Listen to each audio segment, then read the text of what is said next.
A white pickup, that doesn't narrow it down too much for this crowd, does it? Thank goodness we have the license plate number. Well, we now want to move to the very hot topic of rural broadband, which of course is important in Oklahoma and across the country. I want to introduce Dr. Brian Whitacre. He is a professor and Jean and Patsy Neustadt Chair in Agricultural Economics. Whitacre's main area of focus is rural economic development, with a focus on the role that technology can play. By the way, he was one of the very first people I interviewed when I came to work for OSU in Summit. Whitacre has published over 60 peer-reviewed journal articles, with most exploring the relationship between internet access and rural development. He's developed innovative outreach programs that help small towns benefit from the internet, winning regional and national awards for his research, teaching, and extension programs. Please give a warm welcome to Dr. Brian Whitacre.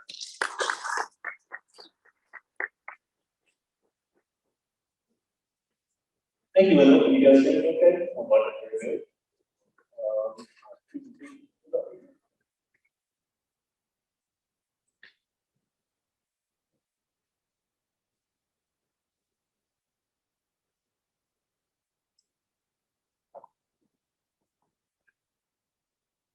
So, as Linda said, I've been around for a while. I'm actually on the old school now, the Ag Economics program. I actually just got my 15-year service pin from Dean Kuhn, so thank you for that. Now, one of the things I wanted to point out before I get started is I'm really excited about the direction of the Ag Economics department under the leadership of Dr. DeVise. You guys just saw the awesome things that Dr. Gurr is doing. We've got some really young faculty that are out there absolutely killing it in terms of making great extension publications, making great research work.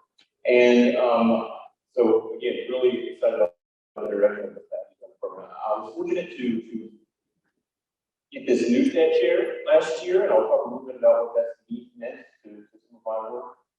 It's been very helpful in furthering my own research and extension work, and I'll talk about some of the programs that I've been able to do. Our department is very fortunate to have a multitude of chairs that can support the work of faculty. So I'm going to talk to you guys today about broadband. I'm one of a little bit of a strange duck in the Ag Econ department, that I don't do a whole lot tied directly to ag. Instead, my focus is on rural communities and just overall quality of life in rural Oklahoma. And of course, broadband is an important part of that. So that's what I'm going to speak to you guys today about.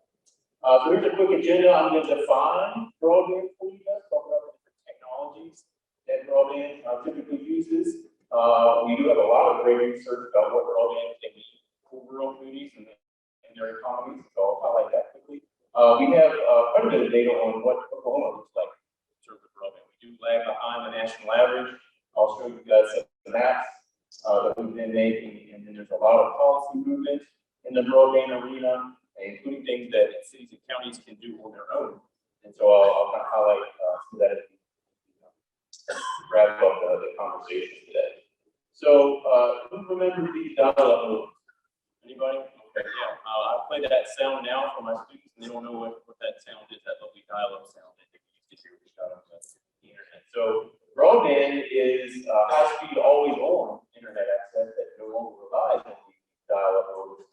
The official threshold, you can see, has changed there over time, and so it used to be just 200 kilobits per second, which was about 4 times faster than this 56K. Now it's up to 25 megabits per second download and 3 megabits per second upload.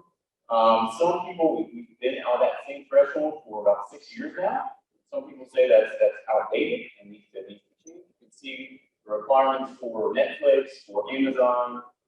So recent legislation says, hey, maybe we should emphasize these faster speeds, but we're not quite there yet. Okay, I'll talk a little bit more about that later on, but this 25.3 is something you'll hear me reference quite a bit through this conversation. Also here at the bottom, you can see the distinction between fixed connection, which means you're at your desktop, sitting at a computer that's wired to the internet, versus a mobile connection. So most of us nowadays walk around with these things, which are mobile internet connections.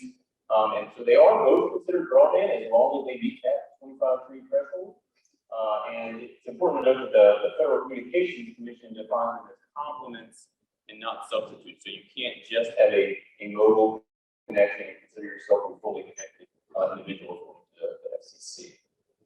So one thing that's interesting to note is really just how quickly speeds are increasing over time. So this data goes back to 2015, and you can see at that time, the percentage of households with 100 megabits per second is pretty small, but it's really grown over time. So we see a lot more households with much faster speeds, and this data only goes up to 2018. So we see a lot of trend towards faster connections, and these slower connections down here, which I'll talk a little bit more about later on, have been decreasing. So I think that people who are using the internet more, they're using it for a lot of different reasons. And generally speaking, speeds are increasing. This is national data. The other thing we can see is what type of connections are dominant. And the reason that we see cable as the dominant source here is because most locations are in urban areas, and cable is the dominant source in urban areas. In more rural areas, we typically see more DSL, which is provided through the phone company, and in fiber, which is provided through electrical co-ops. Again, I'll talk more about that later on. But we can see that the percentage of DSL here is, again, shrinking over time. The good news for rural communities is fiber is increasing over time. And this is kind of the gold standard of broadband. It can support up to 1 gig, 2 gig speeds, which are well beyond the current threshold. And so what we're kind of hoping to see more in the future of is rural communities getting this fiber to the premise, which really can support almost unlimited data transfer. So we are seeing an upward trend, but the dominant type of connection for overall is still cable. So why broadband is important? I think we all kind of realize that. A lot of my colleagues and I have been making this case for the past 5 or 10 years. But the one positive thing about the COVID-19 pandemic is it just made crystal clear how important having a broadband connection was. I would challenge any of you to go a full day without using the internet on your mobile phone or your desktop. Just realize how direct tied to the internet most of us are for things like paying bills, entertainment, filing taxes, searching for jobs. So those without a connection clearly are being left behind.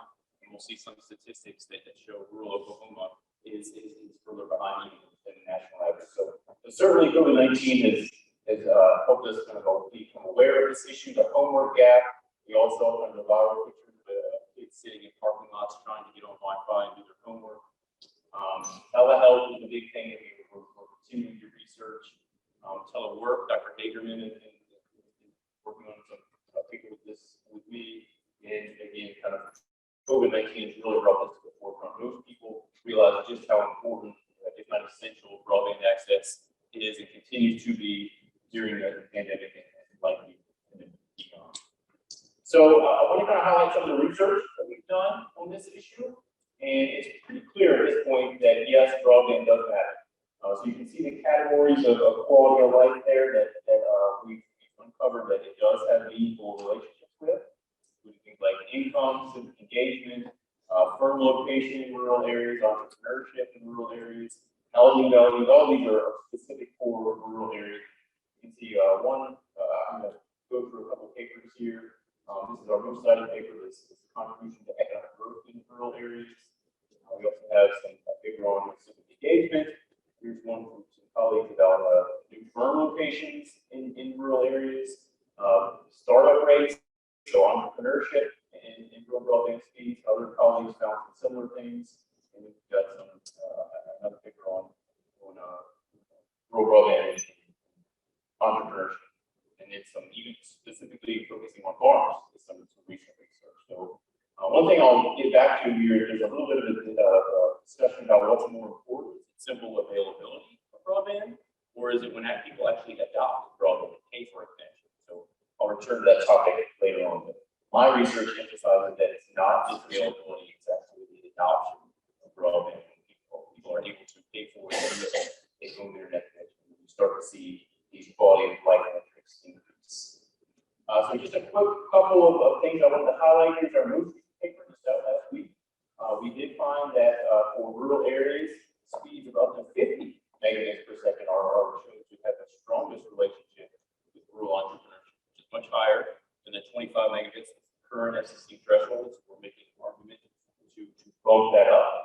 Here's a similar finding from some colleagues that focus specifically on female establishments, female entrepreneurship. They find that rural broadband access had effects on female-led establishment first, and then again specific to the farming sector. A USDA researcher found that with increased internet penetration, we saw better crop yields and also saw some decreases in operating expenses for farmers. So clearly, broadband matters, not just for households, for farms as well. And so we're continuing to see this kind of research come out, and it's a good thing for our profession.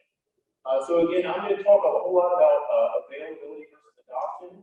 You would think the first step in figuring out how we can better the situation is to have great maps that show us exactly where broadband is and isn't available. Unfortunately, the maps that we do have are not so great. You can see some quotes here from Congress telling the Federal Communications Commission that their maps are no good. A lot of highlights, it's been quite overemphasized in the literature, so I'm going to kind of quickly explain why the maps are bad. But I have to give you the link here. When I usually do this presentation, I like to actually go and show some people their local broadband situation. I don't have time for that today, but it's easy to go to this link, type in the name of your town, and you can actually see the different providers that we listen over here, the speeds that they have. I typed in Cordell, you can see that it looks like they have maybe 3 good broadband providers over 25 free. But the problem is, when you look at that, a couple of those are satellite connected, which typically aren't the best in terms of latency. And then this fixed wireless kind of have a limited range. So if you're living near kind of outside Cordell, you might not have actual true access there. So as I'm going to detail on the next slide, these reports basically say that the providers list all the census blocks that they serve. So if you're in the census block right here, and you live here and you have access, and the provider says, oh, I serve this whole area. But in reality, these people over here might not have access. That is a big problem with these maps.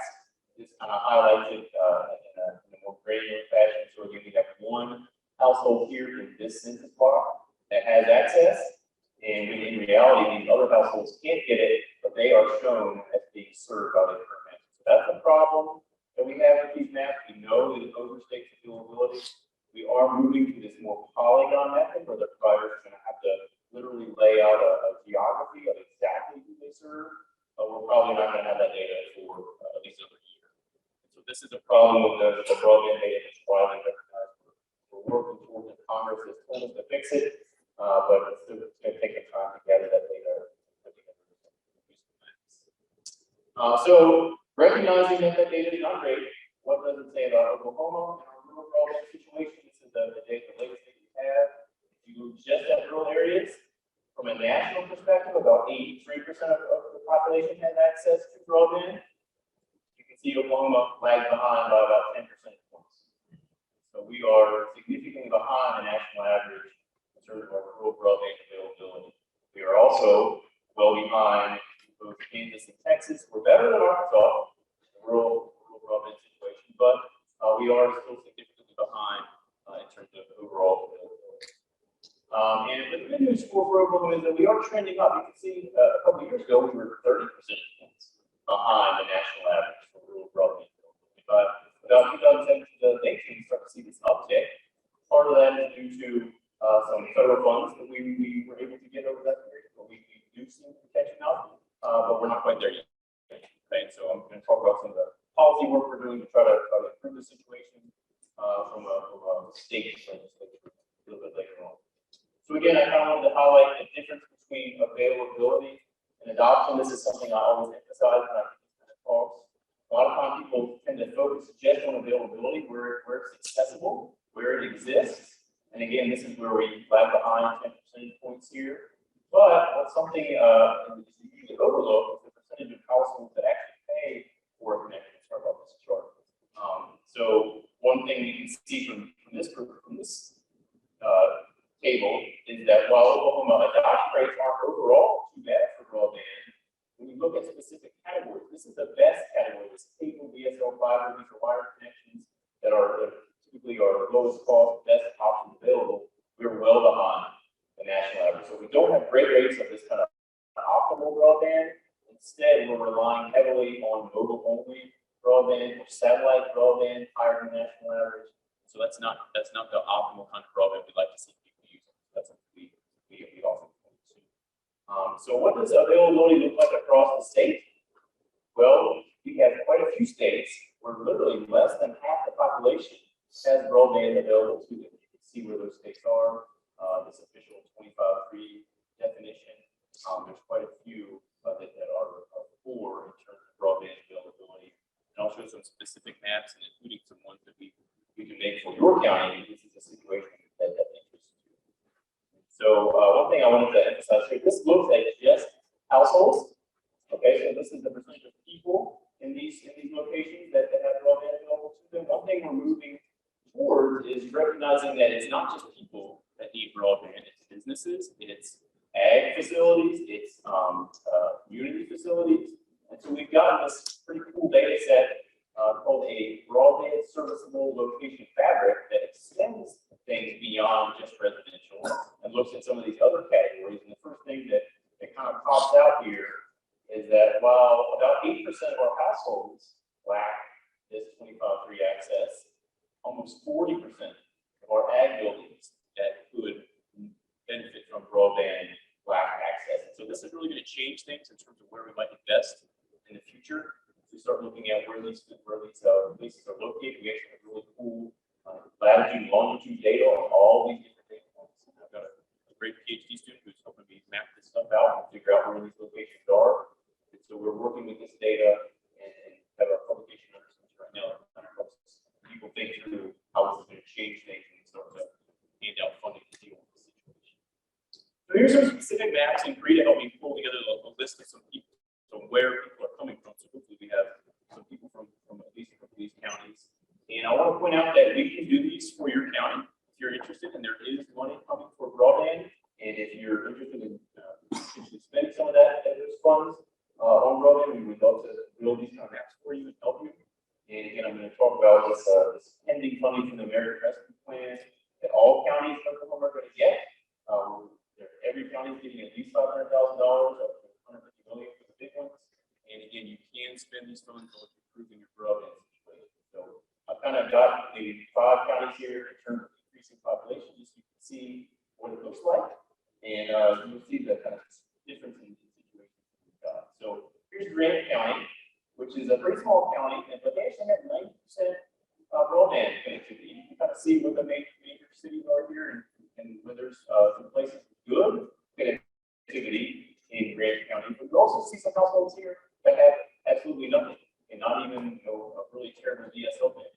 So there's even in places with overall good connectivity, there are some disconnected places as well. You can see here, these guys have 300 megabits or better. Most of these places, like Jefferson Concrete, etc., have at least 25. So this is a pretty good connected county. And then here's kind of the opposite situation of Dewey, which only has 33% overall connectivity. You can see some unserved areas there, as well as some specific households in there. And then a lot of these places kind of in between major cities have very poor broadband. So these are the kind of maps we're going to be looking at, and hopefully we can figure out where we should spend some of this money that's coming down the pipe. Here's an example of Woodward, which has, again, it's a relatively larger county. Woodward itself has about 10,000 plus, but only 34% have sufficient definition of broadband. In fact, Woodward does not meet the definition of broadband because it doesn't have the 3 megabit per second upload speed. So all these households in here that have around 25 don't have 3 megabit per second uploads, don't have the official definition of broadband. I've actually presented here a couple times, and they get very upset because these little towns over here have good broadband, and they don't like that. So there's definitely some things that we need to try to address again from some of this specific points. Here's Caddo County, which I think we have at least about 50% availability. Let's see where that's in the state.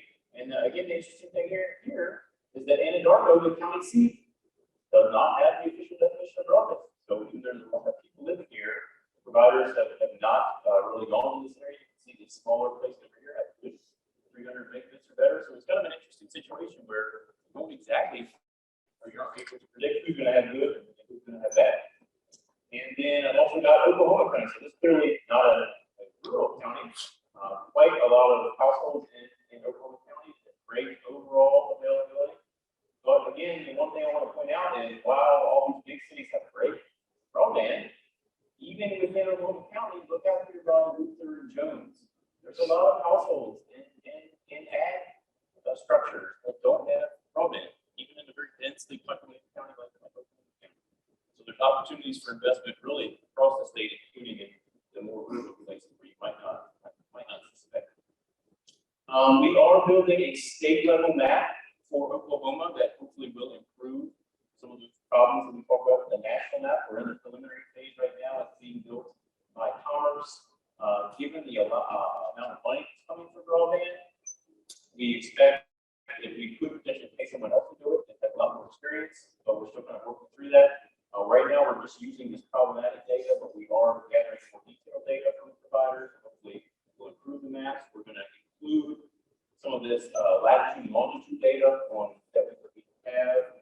We're actually including some speed test data, which is kind of highlighted down here. You can see those problematic areas I talked about before, Woodward and Anadarko. Most of these are actually taken from speed tests from actual users, showing that most of them are less than 25 megabits per second when people are actually using the internet. And we're also going to look at where existing funding is being allocated so we don't replicate those efforts and duplicate providers in areas that don't really need.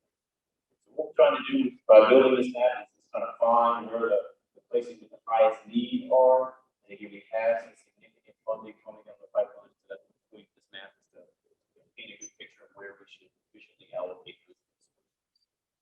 I also want to talk about the adoption data. There's great data on how you can compare your own community in terms of the percentage of households with an internet connection. So I'm trying to lay it out here. Again, I like to do this as a more hands-on process when I have a little bit more time, but you should be able to go to this website and follow this chart to figure out exactly how to pull this kind of data for you can do it for your county, for your city, for your zip code. This is the state level data that we've seen before, and it's nice to have this kind of a baseline to see where your county compares. If you remember, I said we were kind of low on this optimal category right here as a state, and kind of high on this mobile only percentage. And so again, type in your own city, county, see how it compares. Maybe you have really high satellite rates, maybe you have a good provider locally, and you have really high adoption here, but it's kind of a good way to see how your local situation fares. We have some kind of educators who've been really good at rolling this data out in their own counties, demonstrating a need for more adoption-oriented programs or bills. So what does the adoption data show? Statewide. Here's the percentage of households with some type of internet. Our state average is here, and you can see we have quite a few counties where we're well below that state average. The southeast corner, one of the panhandle northeast. So we definitely have a range of adoption categories, and again, this is kind of where we're trying to see what programs will be able to have a significant impact for improving those adoption rates. Here's where we have households that have a lot of mobile-only connections. Right, suspect we have a lot in the southeast. Again, a big thing here is that maybe that's all the households can afford is a single connection, and so they choose to pay for the cellular mobile-only connection. Don't have a wired connection in their house, and that's one thing I'll talk about in a few slides. We actually now have a program that can help them pay for that household connection. So what are we doing moving forward? So as I think a lot of you are aware, there is a lot of money available for broadband right now. We've got significant COVID-19 stimulus packages that included a lot of broadband-oriented funds. These are the direct funds I mentioned earlier. This is for all types of infrastructure, but we do expect a lot of that to go to broadband. And I know that's true in Oklahoma, and it's true in other states as well. We've got some other capital projects fund, tribal broadband program, is a significant amount of money. What's unique is that for the first time we have something focused not just on availability, but a program focused on adoption. So we have this thing called the emergency broadband benefit, which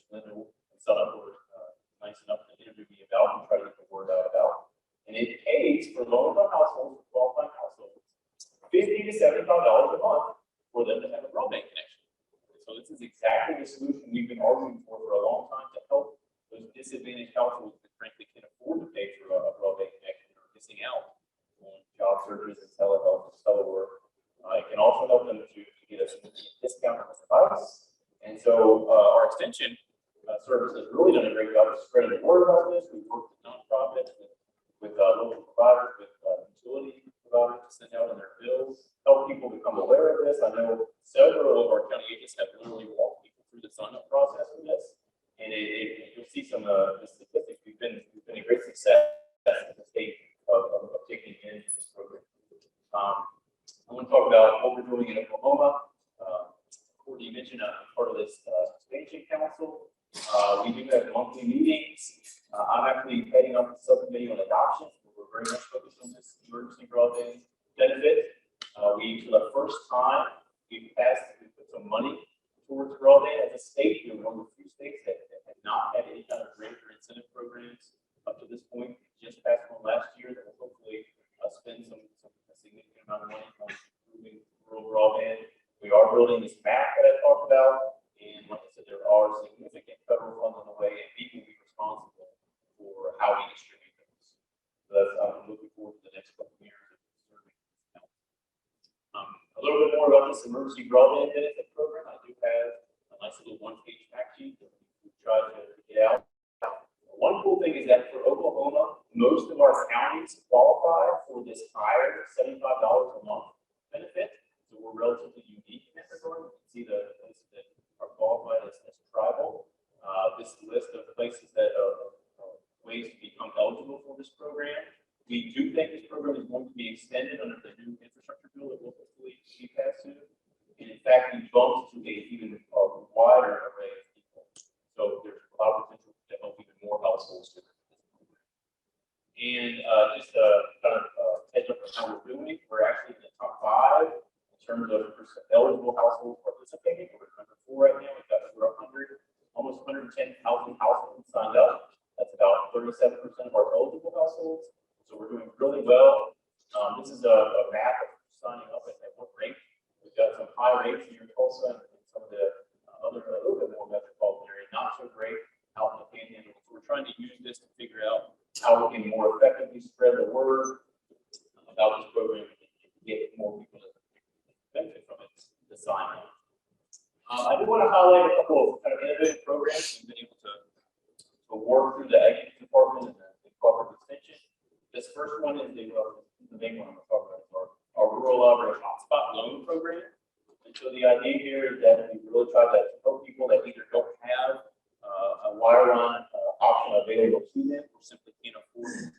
And so we work with rural libraries. We're up to about 23 rural libraries across the state. These are all communities of between 500 and about 10,000 population, so relatively rural.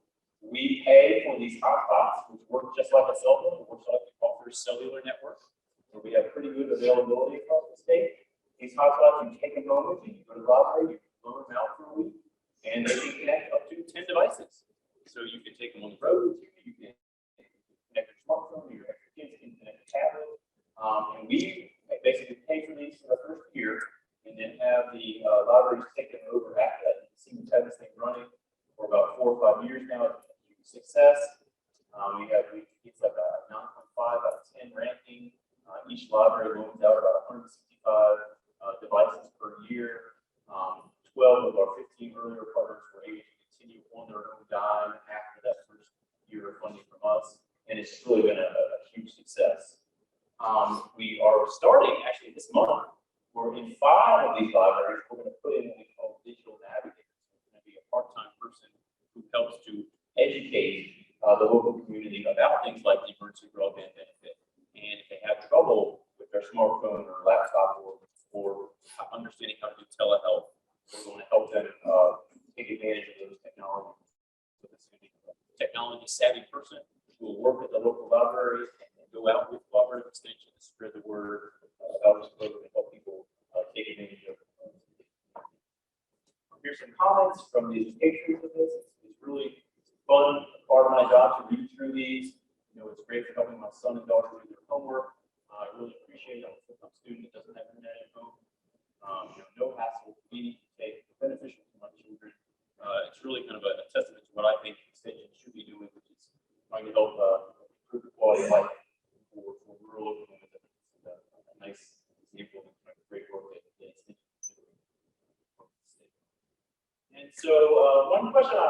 forget is, how much would it cost to connect almost every household in the country?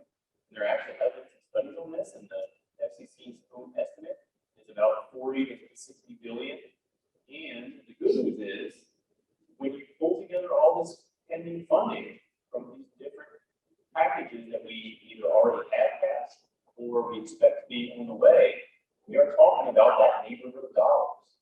Okay, so we're hopeful that really this is a one-time opportunity to really address this digital divide situation and really bring rural America up to speed in terms of rural broadband. In the past, we've been investing in the neighborhood of $4 to $5 billion a year, and it really hasn't gotten us to the point where we need to be to hit this final number. If everything goes through and counties and states spend the money on broadband, as we expect they will, and this infrastructure bill passes, there will be significant funds that could finally address the availability portion of the digital divide. And there is some money on here, again, for the adoption piece as well, just kind of extending this emergency broadband benefit. Right? It really, one of those few good things about the COVID-19 pandemic is it really has changed the discussion on how we're handling broadband as a nation.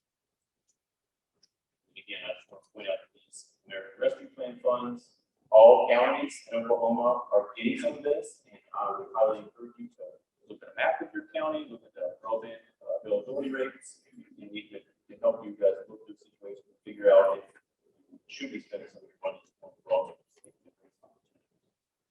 And just to wrap things up, there are mapping updates coming soon. Oklahoma, we did purchase this broadband serviceable location fabric. We're working with that to figure out, should we be spending money only to help households? Should we be spending money to help agricultural structures or community structures? I always emphasize the availability versus the adoption piece of this puzzle. We know that Oklahoma lags behind really in both aspects. We've got this 71% availability in Oklahoma compared to 83% nationally. We also know that adoption is low for some demographics, which is largely driven by cost. There's a little table. This is the percentage of households that have no internet, and as you might suspect, it's pretty low for high-income households and pretty high for low-income households. We're doing what we can to help these low-income households, including our collaborate loan program, hotspot loan program, and our digital navigator.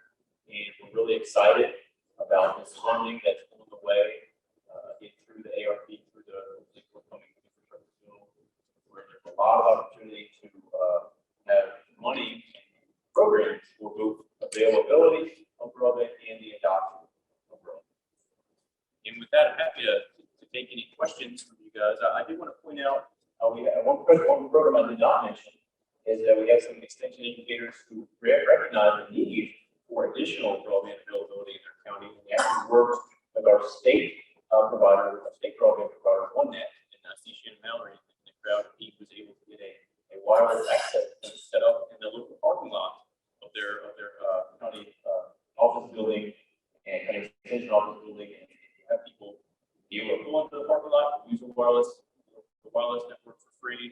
It's a really great success story.